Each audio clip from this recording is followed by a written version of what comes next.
जिले अखिलियती बहबूद ऑफिसर जी शंकराचारी ने press note जारी करते हुए कहा है कि हुकूमत तेलंगाना ने राजीव युवा विकासम स्कीम की आखिरी तारीख से 5 अप्रैल से बढ़ाकर 14 अप्रैल तक तोसी की है ताकि अखिलियती बेरोजगार नौजवानों को ज्यादा से ज्यादा तादाद में इस्तेफादा हासिल कर सकें।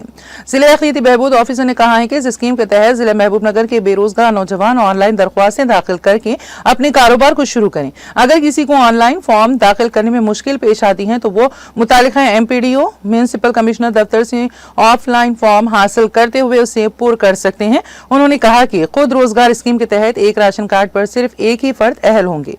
इस स्कीम के तहत 4 लाख रुपए तक की इमदाद दी जाएगी। इस स्कीम के तहत गैर ज़राई इलाकों में उम्मीदवारों की अहलियत की उम्र 1 जुलाई 2025 तक 21 ता 55 साल हो और दीगर मरबूत शोबे जात से वाबस्ता अफराद के लिए 21 ता 60 साल उम्र का तयन किया गया है। शंकराचारी ने कहा है कि देही इलाकों से ताल्लुक रखने वाले अफराद की सालाना आमदनी 1.50 लाख रुपए और शहरी इलाकों से ताल्लुक रखने वालों की आमदनी 2 लाख रुपयों से जायद ना हो।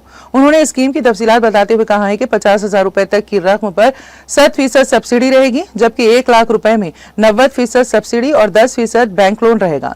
2 लाख रुपए तक इमदाद में 80% सब्सिडी और 20% बैंक लोन, जबकि 4 लाख रुपए तक की इमदाद में सब्सिडी 70% और बैंक लोन 30% रहेगा। जिले अखिलियती बहबूद ऑफिसर ने कहा है कि इस स्कीम के लिए आधार कार्ड, राशन कार्ड या income certificate, caste certificate, driving licence, PAN card को लाजमी करार दिया गया है।